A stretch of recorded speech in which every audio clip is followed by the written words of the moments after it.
Hi, welcome everybody. Welcome to our latest hot topic session. We've got an hour.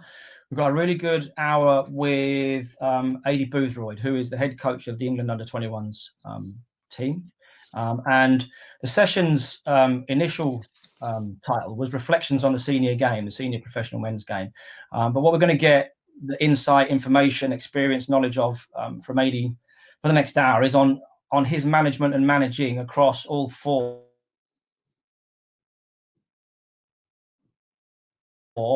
professional men's content. I think I'm in terms of an introduction, I think I'll leave it for Aidy to take it further and give you detail on how he's going to do that. At the end, we might have some time for one or two questions, and we can do that as we see. But we've got a good hour coming for us now. Thanks, Aidy. If you're good to go.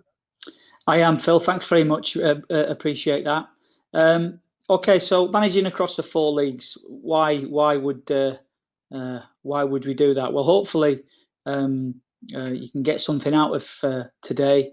Avoid making some of the mistakes that I might have made, and maybe a couple of useful hints and tips, practical tips. So who's it for? Well, it's for aspiring managers and head coaches. It's for current head coaches and managers, and for former coaches and managers. And hopefully, anybody and everybody that listens to that will get something out of it. I think that's important. So what I'm going to do is I'm not just going to talk about the difference of the leagues. I'm going to talk about some of the sameness points as well that work across the four leagues. How am I going to do that? Well, we're going to start with a few stats, head coaches' tenures.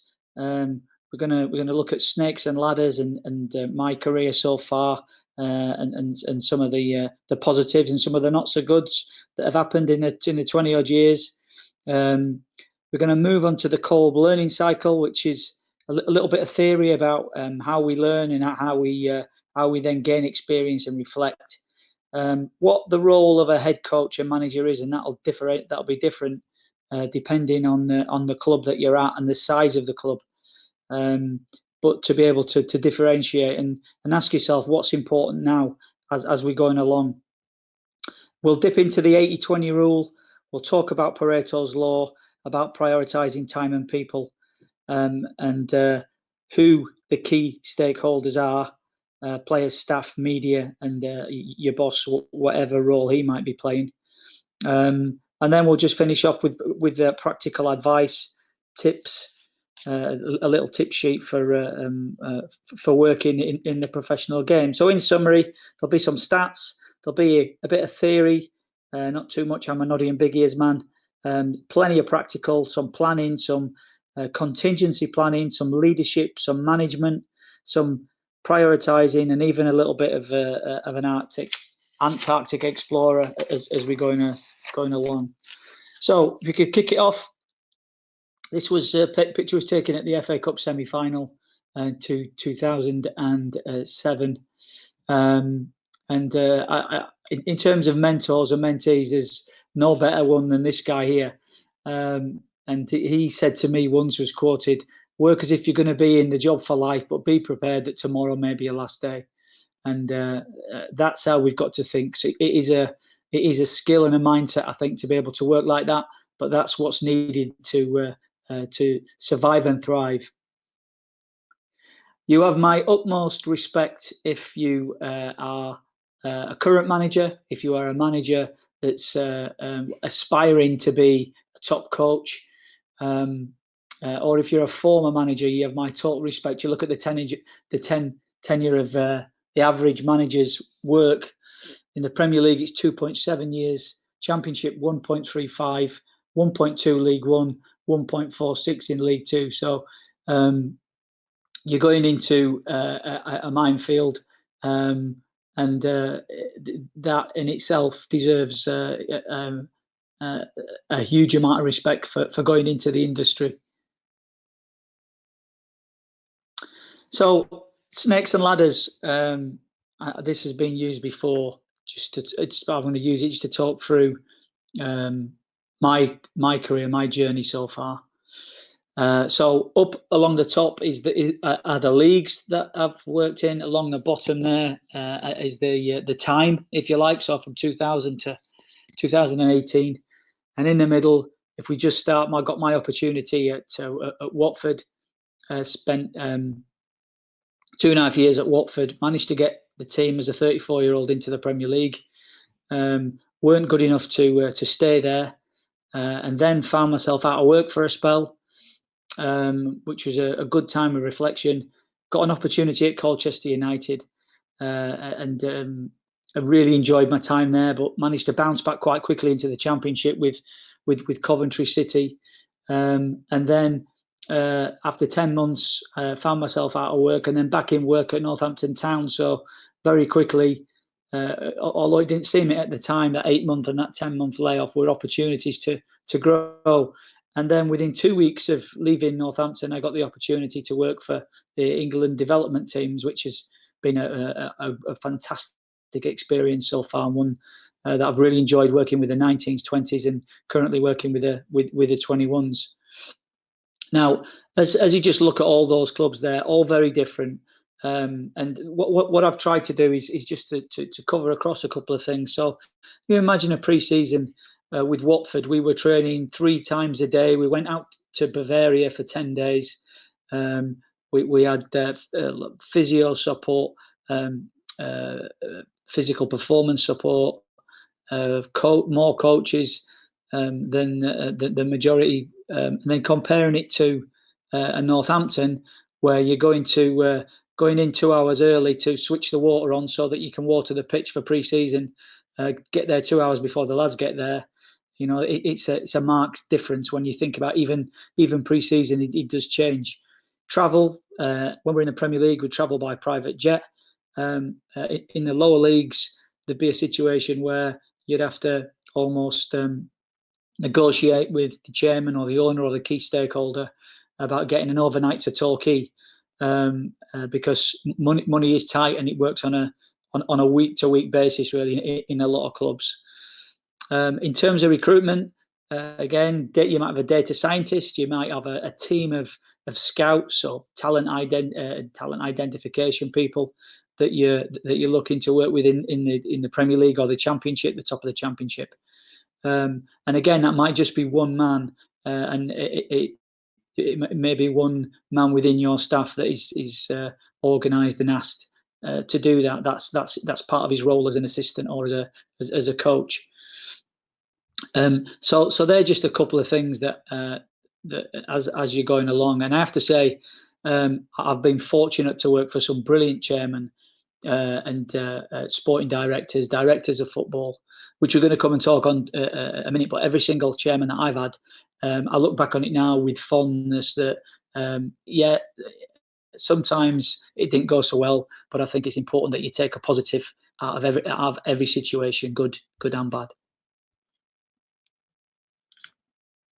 So this is just a little bit of theory, and this is me as a younger coach, really, just getting into management, starting at the bottom with a theory building, you know, your philosophy, whatever that might be, and however you want to play the game and however you want to work. Your theory is there. You're building towards getting an opportunity, and you're forever pushing yourself. You plan for your practice, moving on to the next hexagon. There, you're planning your practice. You're thinking about what you'll do, and then you get to the activity at the top of this little diamond shape, and the activity is where you stand and fall, really, and where you have the opportunity to learn from your mistakes, but as we've said, learn quickly.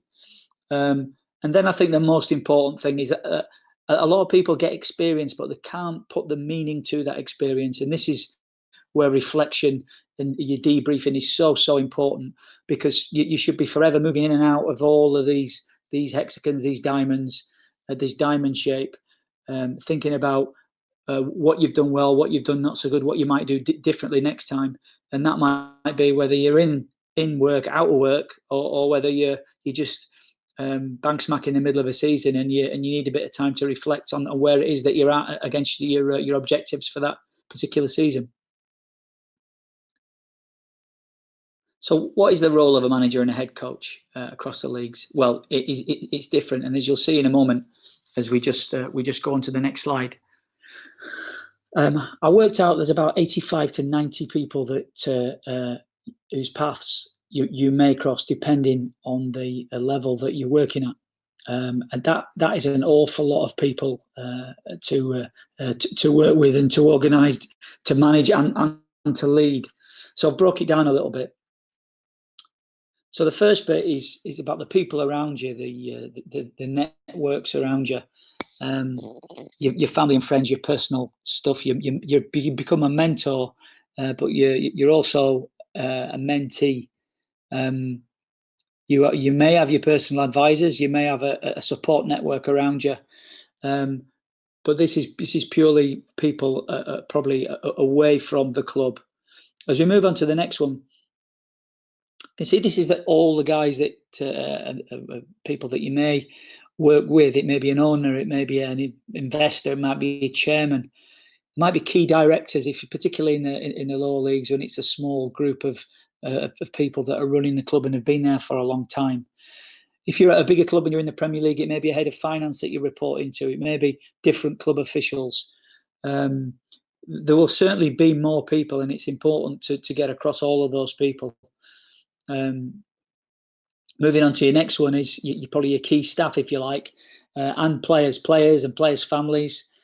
You may have a head of analysis, recruitment, your doctor reports into you, head of performance, or it may be just if you're in the lower leagues, you've got a lot of guys that come in on a part-time basis and help you out, particularly in the medical field. But if you're at a Category 1 academy, there'll be an awful lot of people that you will know, and it's important that you have a think about where you spend your time. So finally, on this little diagram on the role of a manager, this probably wouldn't have been in here 15 years ago, but the media has become such a force, such an important part of our game, that it's important that you don't focus too much on being a brand manager, and I'm sure we can talk about that later, because it is important that you play and that you work in the right manner, because as we've seen, you don't always get the time, and it's important that you do have the opportunity to build a career. But we'll talk about that in more detail. So really, just summing up that first little bit, football management, being a head coach across all 4 leagues, it can be a maze, and it's important, I think, that you choose the right direction as you're going along, and don't go down too many dead ends, or try to be all things to all men and cover all the bases. You can't. You've got to focus on what's right, but also what's important now. And this is a phrase that we have in the under 21s. We talk about what's important now. Obviously, it's an acronym of WIN, but there's often you set your plans, you have your priorities, you might have your contingencies, but things do go awry at times, and it's important that you can take stock and focus on what's next. So I came across this a couple of years ago, and I've found it really useful. PARETO'S law, which is the 80-20 principle. And what it basically means is, if you've got 10 things, you put them from 1 to 10 in hierarchical order. You then focus on the top 20%, so the top 2 in that 10, and then put 80% of your energy and time into the top 20%. Now, this is not just things, but this is also people, I believe, about prioritizing the importance of making sure that you give the right time to the right people in the right situations. So where we've come from having 80 or so people that possibly could not so much report into us, but would be a big part of obviously working with them, down to raising upwards to staff and having a good number 2, and the media and the effect that might have on you. So the 4 key areas, I think, are your key stakeholders, and by that I mean that could be, we talked about in the other slide, that could be your chairman, your owner, your investor. It might be your chief exec, it might be your financial officer. There are a number of different people that will have the key, will be the key stakeholders and literally have the keys to the door. The players are always going to be important because they're the ones that perform, play, and ultimately work to get the results that you want to be successful and to stay in the job. Staff, and we're going to cover all of these. The staff is absolutely key, really important, because you're going to need them in times of trouble, and that's when you really find out about people. And then the fourth one is the media, and as we spoke about before, these there's so many outlets these days, so many people that want an opinion, that will have an opinion about what you're doing, and it's important that you give that the respect that it deserves.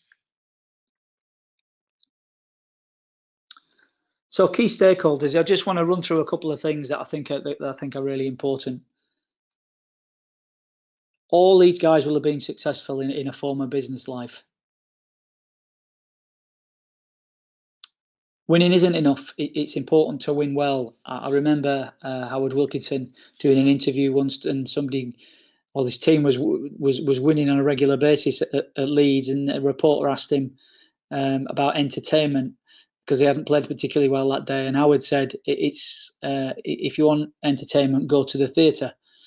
And at the time, he was right to say that. But as we look at the game as it is now, it is an entertainment industry, and winning isn't enough. You have to win in a way that is pleasing on the eye, and that you want to go back and see it again. I found this in the lower levels, that if you didn't plan your budget at the start with your chairman or your owner, then it was almost like a give and take situation where you're more likely to get an overnight to Torquay's been mentioned already, or a training ground to work on and to rent. You're more likely to get these things when things are going well, and you'll be less likely to get them. They'll be less likely to give if your results aren't good, which is probably an obvious statement. But the amount of coaches and managers that I see and hear about and talk to that go on that week-to-week, day-to-day basis, it's important to have a plan, and a plan with that key stakeholder moving forward.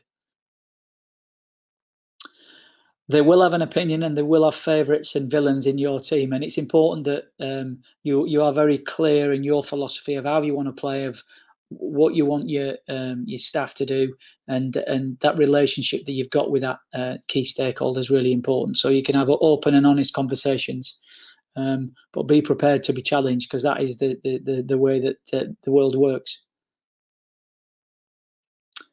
I just touched on it a minute ago about planning. Really important. I think you can bide yourself time as a manager or a coach. Yeah, the obvious is you've got to win. Yes, there will come pressure from the media and from other outlets if things aren't going so well.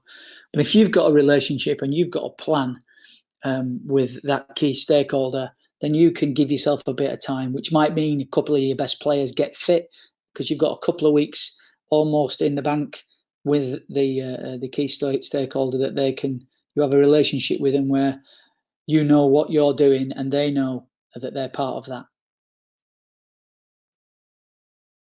Data.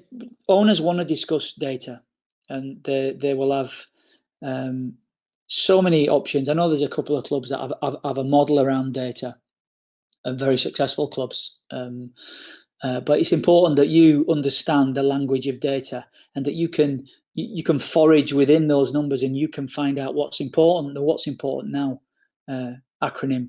So you can discuss and articulate your data, and be able to look at any sort of data, and to be able to have an opinion on it that's educated, and that you can turn into your favour. So you may be working with somebody that has a relationship with an agent that they prefer to work with, or a former player. again, it's important that you don't put all your eggs in this basket, but it is important that you are aware of what's going on, not to the point where you're focusing too much on it and you're trying to cover all bases and you're back in the maze again, but just so you're aware of that. And you can have conversations and you have the ability to answer any questions that may come up. All senior guys that have been successful will have a varying idea of the game, but you can bet that if they've been successful in life and in business, then they will want to fast track themselves and they want to know as much as they can about football as possible. And they will challenge the status quo. And it's important that when this is happening, that you realise that these guys are there and they're trying to help you.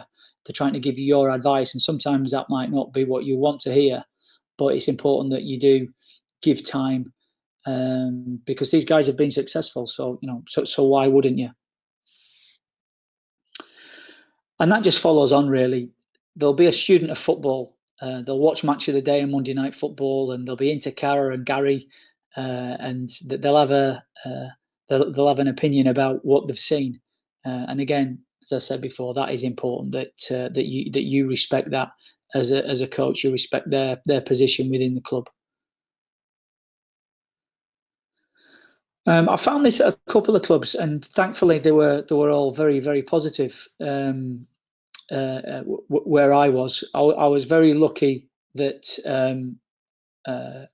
former players and coaches got behind what it is that we were trying to do wherever I've been, all across the leagues. It's important that they, I have heard of former players that can be a negative influence, but again, if you work with these guys, they probably at the bottom of them do everything with the best of intention. They'll have an opinion, and that's what the game's like. Everybody's got an opinion, and we all have to respect that. This happened to me a couple of times in terms of players, and I've heard of it before, where you've got a key director, usually in the lower leagues, that loves the game and tunes into Match of the Day, Monday Night Football, watches all the Sky reruns, and they'll tell you about a player, and you'll think, right, okay, I've got to follow that up. You haven't always got the resources to follow that player up, and sometimes you look at him and say, no, he's not for me. But then there will be that chance where a player gets an opportunity and is bought by somebody else and starts doing well, particularly if they're scoring against you. So be prepared for that. You can't have 20/20 hindsight vision. You've got to go with what what your methodology is in terms of how you pick your players and how they fit into your system. But if that is the case, be prepared to have that open and honest conversation with that individual, that you're not going down that particular route of buying or trying to get that player. Or you could always ask him if they'd give you an opportunity and maybe buy him as well if you do like him. Just something to think about.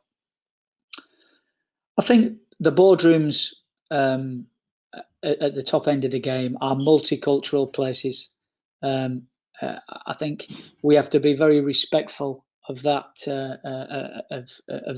and the culture that different parts of the world bring and the different ways of working. I think a smart coach or manager these days at the top end finds out a little bit about their boss's culture and communicates in a way that is very respectful, because that's very important.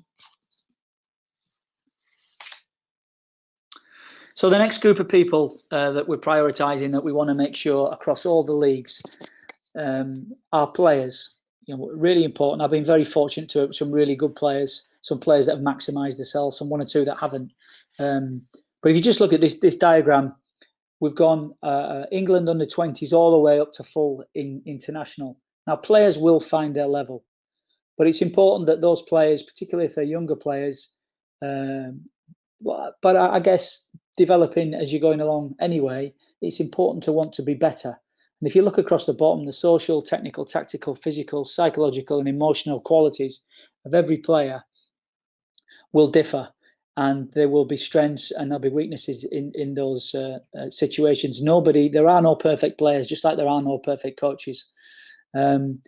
But the players have got to be aware of where they are now, that bottom left quadrant, where they are now, what their current reality is. Moving over to the right, the far end, there's the player there trying to work and get up that hill. But where you want to go is important. Knowing what your destination is, knowing what you want to do, what are your goals, how are you setting them, these players, individually, what are you doing about their individual development plan? Are you working with them? How much time have you got to work with them? Which players are going to be more beneficial to the system than others? And there's a gap. And I just put a couple of players down that I'd worked with that I have a great deal of respect for. So the first one's Aidy Boothroyd. He's 38 years old. He's had 777 appearances so far. Scored 226 goals. Playing for Wickham at the moment. I was fortunate enough to work with Bayo at Northampton. Now, he had some super strengths. He found his level as a top League One, top League Two player. Wherever you put him, he would score goals. Physically, could he get around the pitch? Could he run the channels like other players? Could he make darting runs? No, but he would score goals. And he was a real poacher and a goal scorer and did really, really well. So it's getting the best out of him getting the best out of himself. He worked really hard at his game physically to get himself into a position where he's still playing now. And to get to 770 appearances, 77 appearances is a huge accolade, I think, for that particular player. When I look at Joby McAnuff, a guy that's still playing now at 38, 720 appearances, 75 goals, and goodness knows how many assists. I had Joby at Watford for a spell in the Premier League, and did very, very well. But his biggest strengths weren't always, just like the other guys, weren't always technical skills. It was that it's more than that, and that attitude and application at the bottom of the screen there. It doesn't matter how good you are technically or tactically. If you've got a super strength psychologically and you can make the best of yourself as a player, then I think you've got a really good chance of forging a good career in the game. And I just wanted to talk about the difference that I found between the players in the Championship and the Premier League before we move on to Ben and to Ashley Young there. I felt there were three kinds of players in the Championship. There were those that were happy to be there, those who thought they were too good to be there, and those like Ashley in many ways and Ben that were just focusing on passing through because they knew they were onto better things. And it's no surprise that Ben and Ashley went on to play in the Premier League. Ashley especially, we'll come on to it in a second. He was probably the pick of the bunch, I think. But when you get promoted, more so from a Championship to the Premier League, the first 3 months is like you're a lottery winner. The second 3 months, you're sort of holding on for dear life to want to stay in this situation. And the last 3 months I found were more around players in self-preservation. So you've got to be ready for all these things in your conversations with your players.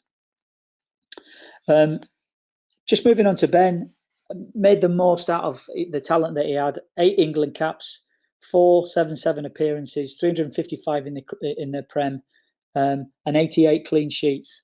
There's a player that's still playing there now. I think he's out of contract, but he's a player that's made the best out of himself. But the pick of the bunch, I think, in terms of players that have maximised their ability for me, has got to be Ashley Young.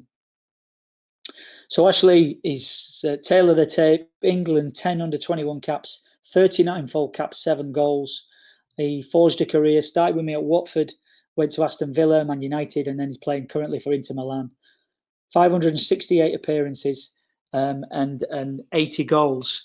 Now that is a massive achievement to be at Man United for nearly 10 years, a top club in the country. But not only did Ashley make the best of what he was as a wide player and then a number 10, he ended up being clever enough to adapt to a situation and change himself into a wing-back and a full-back for both United and for England. And to see him playing in a World Cup, as a 16-year-old, when I first came across him, would you say that he would have played as a full international? Well, there were lots of parts to his game that where he wasn't as strong as what he could have been, particularly physical. He's a late developer at Watford. That a lot of managers and coaches had a lot of time and work put into him. But for him to take that, run with that, and get himself to a position where he is now, where he's had this stellar career, I think if you can persuade all your players to be in a position where they're in a rocking chair at the end of their careers, looking back, that they've done everything that they can to be all that they can. Because I'm sure, like you, that are listening in, you'll come across of plenty of players with enormous talent, but poor attitude and application. That they don't last very long at whatever level. It's always the ones with the attitude and the application that make the best of themselves that come through. Moving on to members of staff. Now, you're looking at this gentleman in front of you, and you're probably thinking, who is he, first of all? Well, his name is Sir Ernest Shackleton. He was an Antarctic explorer, went to the South Pole, 2 failed attempts to the South Pole, and then went on an exploration between 1914 and 1918. He had a 27-man crew. His ship got trapped in the ice and drifted 1,800 miles away from civilization. Not only that, 6 weeks into his journey, when his boat was trapped by the ice, it was crushed and sunk.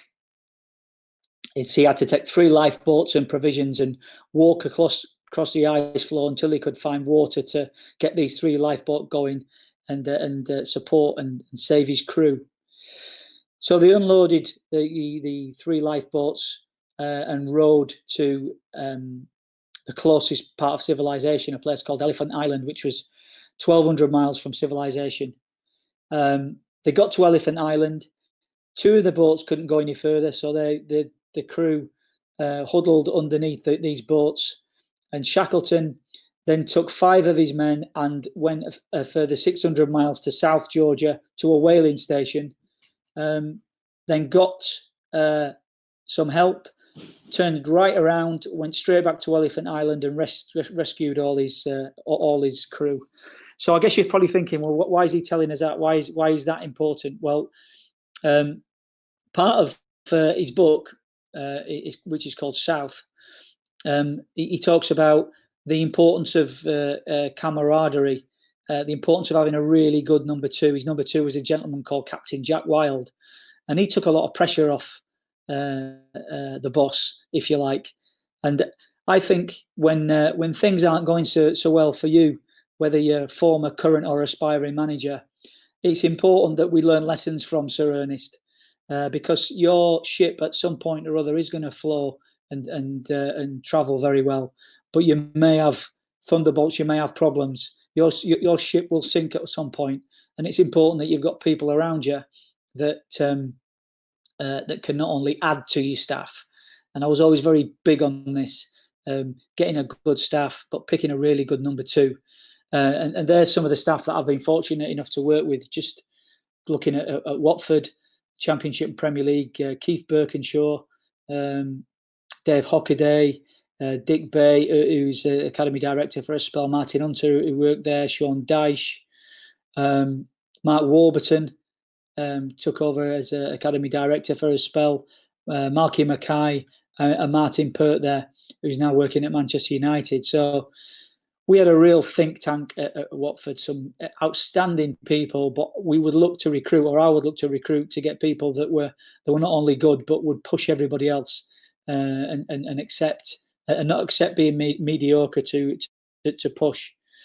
But above all, we're optimistic. At Colchester, I was fortunate enough to work with John Ward, a former manager, who was brilliant for me, more of a sounding board than anything else. Onto Coventry with Martin, who's now currently at United, as I've said. Brilliant periodisation, have a real understanding of coaching and languages, and is doing really well at United now. Andy King, that I work with at Northampton, who's brilliant in recruitment, terrific around players, a real live wire, really funny guy, who was brilliant for me as well, who took a lot of pressure off me. at that particular time. And then finally, Paul Williams and Lee Carsley, both outstanding coaches, really good people, but clever, great on practice design, but also both played to a very high level and could give an opinion. When we're talking about preparing for tournaments, European Championships and World Cups, we've got guys that have been there and been around that, especially in Lee's case. So choosing a number 2, why it is really important that you get good people around you.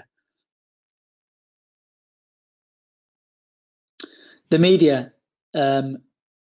Well, I think the media is a key part of the game, and I would counsel and advise not to become a brand manager that goes to the opening of an envelope. I can say with lots of experience that sometimes you're so quick to build to build a profile of yourself, particularly when you first start, that you actually can lose yourself in all the confusion. And again, it's important to remember that maze. Don't be going to things that are not going to help you. Make sure you give interviews, but give the right interviews, and be prepared that people are going to question what you do, just like key stakeholders. As I've watched it and as I've grown up with it, if you like, over the years, the questions have got tougher. The questions are more barbed, but the opportunities to communicate with people are there. Whether you're into Twitter and your social media, or whether you're old-fashioned and you're into your online papers and TalkSport, the media outlets out there are huge, and it's important that you might share the load with your number 2. You may choose to do some and not others, but be careful not to do too be too favourable to one group of the media and not the other, because that'll catch you out as well. I wanted just to put together a little tip sheet, really, about my time and just across those leagues. 1 or 2 things that I've picked up that I think are really important, key things that I've lived by. So the one is, these are obvious things that you'll know, but building a strong relationship with the key stakeholders. Find out who they are. Spend time with them. Make sure you're building your plan together. Be respectful. It's their money at the end of the day. It's not yours, and it's important that you take people along with you on your journey. Not separate people, whether that's your staff or the people you work for. It's important to keep people close. I think. Build a plan together, get everybody involved, explain what you're trying to do, why you're trying to do it, where you think the strengths of the team are, where you think they're weak, and what you can bring. And then you've got to be a good salesman. But if you don't build that plan before you go in, for example, when you're trying to get the job, you need to be able to look across the guy at the other end of the table, and he knows that you know what you're talking about. And it's going to go wrong. There's no doubt about it. But then that's when your contingency plan comes in. You've got a plan for it going wrong, you've got a plan for it going right, and you've got a plan if things go really well. Remain level and calm, and make sure you've got that contingency plan, because as I've said earlier, that might get you another 3 or 4 weeks, that might allow you to get those 2 key star players back into your team, and then you'll get off and running and winning again. I've put this in because this is something I felt quite a bit at whatever level, but more so in the Premier League. When you won games, people would act like it was your wedding and would want to come up and pat you on the back and congratulate you. And that happened a lot at some clubs. But when things weren't going well, it was almost like a funeral situation where people would literally avoid you, cross the road, because they didn't want to have the difficult conversation that is, or unlucky today, or they feel they need to say something that perks you up. So avoid the wedding and the funeral situation. The same thing if you're going to venture into boardrooms. Make sure that you're positive, that you're calm, and that, win, lose or draw, you've got to stay level. Now, I know that's easy to say, but over time, the importance to be calm in these situations is really important, I think. Your staff need a clear strategy. They need planning. They need to know human beings want certainty, and it's important that whilst you're working, everybody has an understanding of what it is that you're going to be doing with that particular team or staff in that particular club. Everybody's got to have a clear idea of where they're at. Choose a brilliant number two. I've run through the guys that I was fortunate enough to work with, and I learned something off all of them, particularly in that period with Watford, where we had young aspiring coaches in Mackay, Dyche, Warburton, but a few old heads in Keith Birkinshaw and Dick Bate, Martin Hunter, that had been around. I've wanted to surround myself with a mastermind alliance, if you like, with brilliant brains, great football people that would test me. When I look back now at those years or my career so far, it amazes me how little I knew, and still I'm learning as much as I can now. So surround yourself with brilliant people.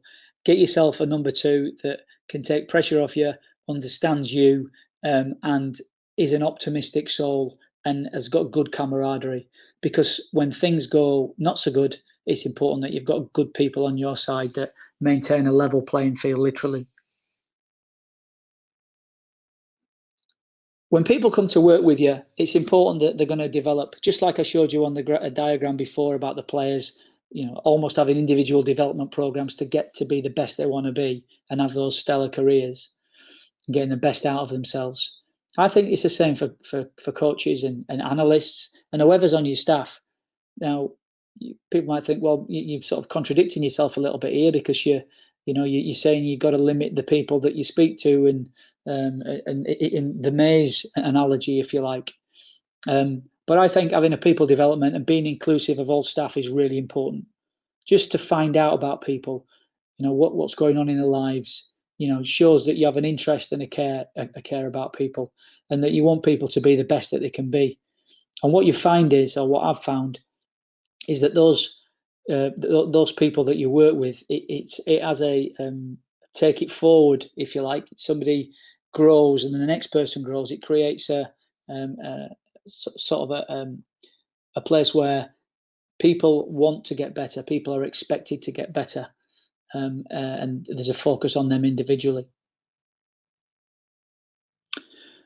Commitment to excellence, again, it's the wedding and the funeral. It's not just the head coach that takes the brunt of it all. Everybody, of course, in the end, it's down to him or her. We're all accountable, and we've all got to be brave enough to accept when the stripes come off at the door, and we're going to have a meaty debrief, if you like, and we're going to tell the truth about a few things and be honest, that we're all accountable for that. Nobody sulks. We just get on with it, and there's no grudges harboured by anybody. And that sort of leads on to that, really, about developing excellent debrief strategies. Really important that you're brave enough to accept criticism. And it can be difficult, particularly if it's coming from the media or from other areas. I understand. But if you can get those debrief strategies right with your staff, particularly in number two, and knowing when to step away once you've been given some advice, is really important. Select assignments for people. Just because you're a terrific coach doesn't mean you're going to be a terrific scout. And I think although people do multitask across the leagues, this is a key area. Again, if you do your work early and all your staff, recruitment staff, know what type of players you want because you've profiled them and you've got an understanding of what you've got already in your club and what you want to add to it to make it a winning machine and performing, then select assignments for people that it's their skill set, and be honest enough to say, we don't look at the game in the same way where it comes to players. As coaching and managing, absolutely, but in terms of assignments of recruitment, let the recruitment people do that, or person. Sort of wraps it all up. Communicate with calm to everyone. You're not always going to feel calm. The differences in the leagues are many, but there's also a lot of sameness in there, and this would be a key thing wrapped all up. Sometimes you've got to be a good actor.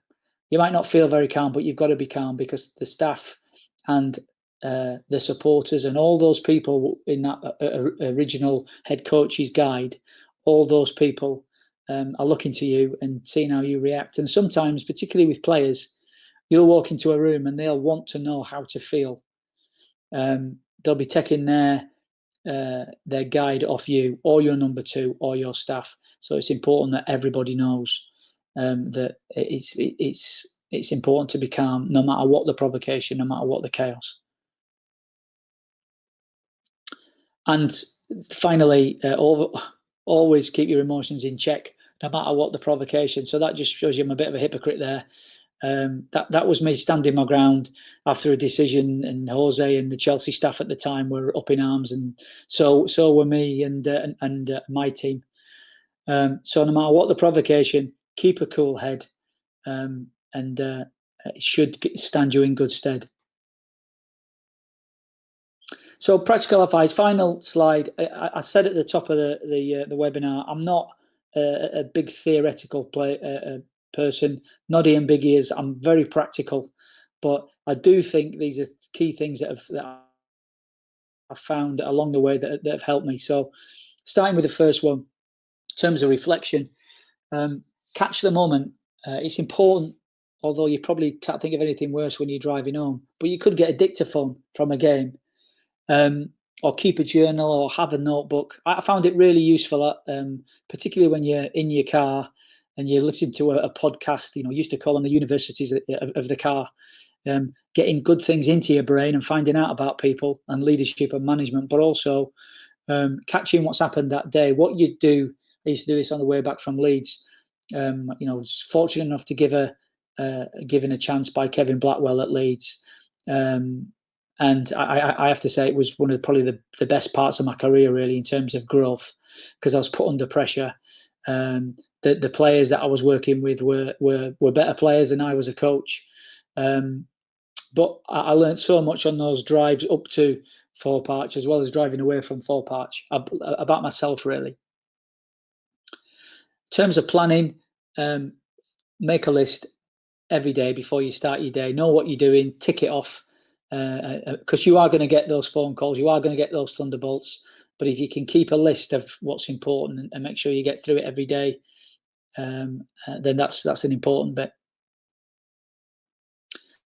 80-20 rule. So just to recap on that, on prioritization, on people and on things. You manage things and you lead people. But just looking back at that overall head coach's grid at the start, that's a lot of people. You've got to prioritize the people and the things that you do. And that 10 things, remember, top 20%, whatever it is, put 80% of your time into the top 20% and you'll be successful.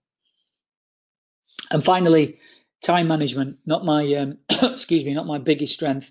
But Stephen Covey's 7 Habits of Highly Effective People was a great book, and one that I've used for 15, 20 years. He talks about 4 quadrants. The first box being important and urgent stuff. The second one being important. Well, let's deal with important and urgent. That's your phone ringing. That's the chairman on the phone that you need to speak to.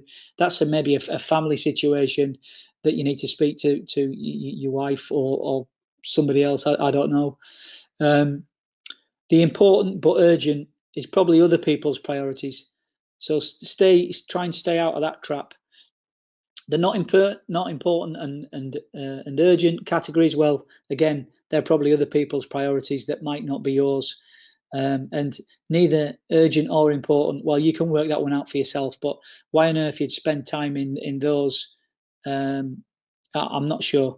The best box to stay in is the important but not urgent, sorry, because they're things like your health, they're things like your planning, they're things like your organisation, and making sure you can be the best that you can be. Thanks very much for listening. The picture there is an award-winning picture, and I just wanted to put that in because there are certainly more rainy days than there are sunny days. But the more rainy days you get, the better, or the more opportunity you've got for learning and getting better and being a better coach and or manager. Aidy, brilliant. Thank you. Thanks for your time. Thanks for your insight. You're taking us from Watford to Northampton to Elephant Island, and I guess back to the English FA, which has been some fantastic insights. So the breadth and depth of the information that you've gone through has been great. Ending on the tips and the practical advice is brilliant. I think, as you said at the start, for all managers and head coaches, but maybe particularly for aspiring young managers. So that was really good. The talking around the attributes as well and other elements. I've got a couple of questions before we finish off, if that's okay. So the first one, linking to that, one of the things that you spoke about, which really piqued my interest, was about the differences of the players that you've had at the same club or along the way at different clubs. And I wonder about, you mentioned that the context around that changed and your needs to manage maybe differently changed because of that. So I'm wondering about how you did that. So if you're taking Watford from the Championship to the Premier League, were there contextual issues in that massive event that meant you had to manage and lead differently? And if there was, what might they be? Were they different to when you took over at Northampton and they're in the bottom half of League Two? Did that give you different complexities, which meant you had to manage and lead different? It's the how really I'm interested in. Yeah, it was a terrific question. When I think about it, I just started thinking back to those days when I was a 34-year-old, green, made some huge mistakes, particularly on recruitment. But because I had a good chairman that I had the relationship with that I can go and speak to him, we made 3 or 4 mistakes, or I did, in terms of getting players in at Watford. And thankfully, the chairman and the board allowed me to make those mistakes. But because I'd been open with him from the start about what I was trying to do. So I guess having that relationship with the chairman and directors allowed me to make mistakes, which then in turn allowed me to go and get better players, players that I knew the level. Again, it's that theory one. You think you have an understanding of what it takes, and then you get thrown in there, and very quickly you think, hang on a minute, having principles is absolutely fine, but let me look at what I've got.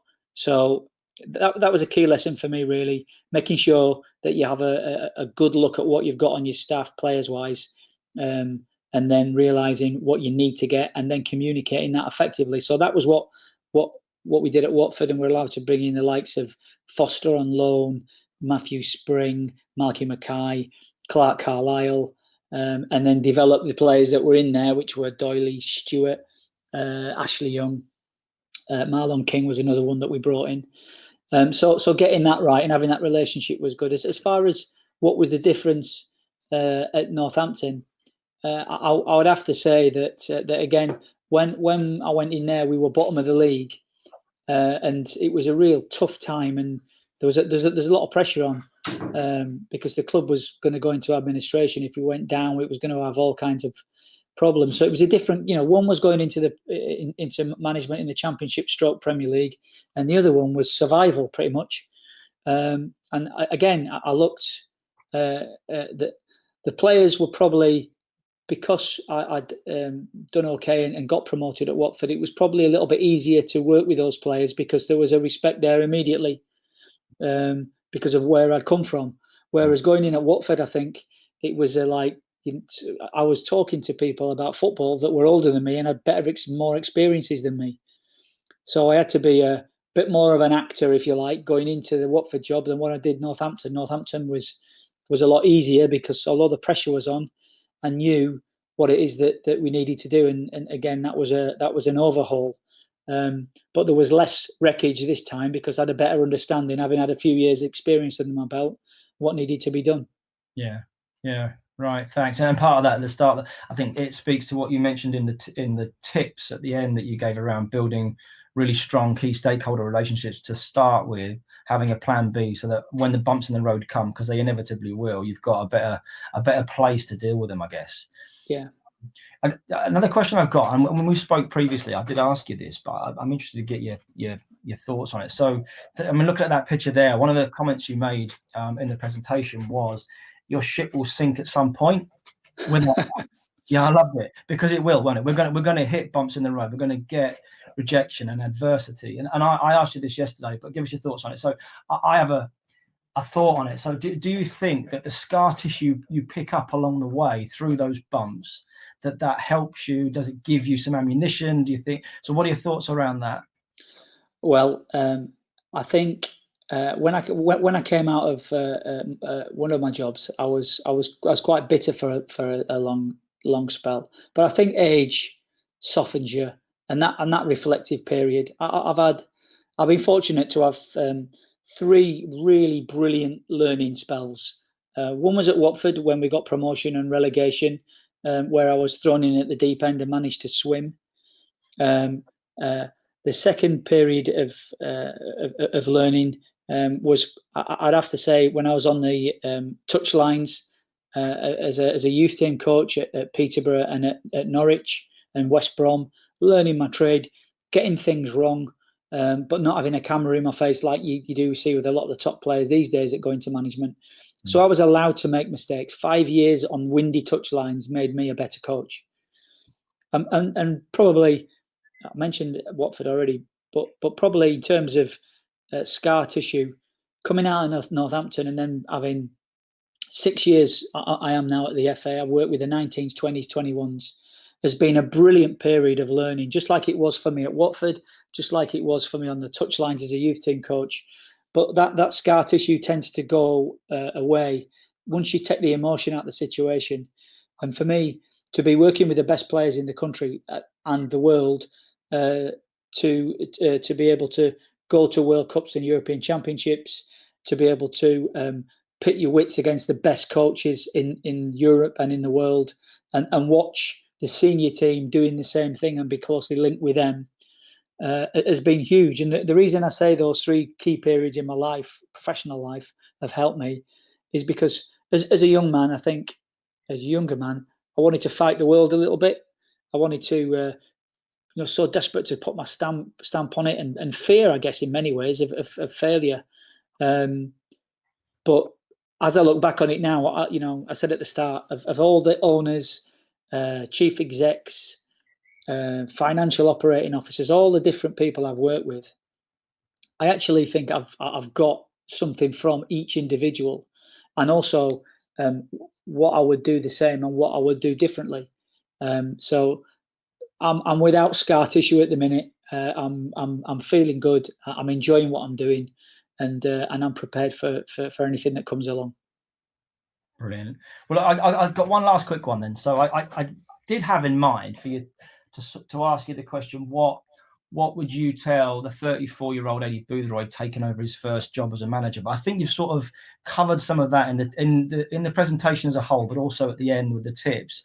Would that change if you were now speaking to the 34-year-old Aidy Boothroyd taking on his first managerial position in 2020? Do you see stuff coming over the hill for some of the aspiring managers, young managers, that's going to be where it might be different in the next 10 to 15 years? Or do you think there'll be some parts of the tips that you've mentioned that will be needed greater maybe in the future, or some of those traits, or do you think it will be the same? I think some of the things will be the same. It's a bit like this presentation, really, Phil, in that there are some things that remain the same, the core, the planning, the managing people. I think my biggest learnings came from the mistakes that I've made, particularly with how I conducted myself when things weren't going so well. So when the pressure was on, you don't really know how you're going to deal with pressure until it comes. And again, I hear a lot of theorists talking about, I can't wait to get out there, and it's a lonely place. I guess, I mean, your question's brilliant, mate, and I'm sort of thinking away, trying to give you an answer that fits the question as good as that.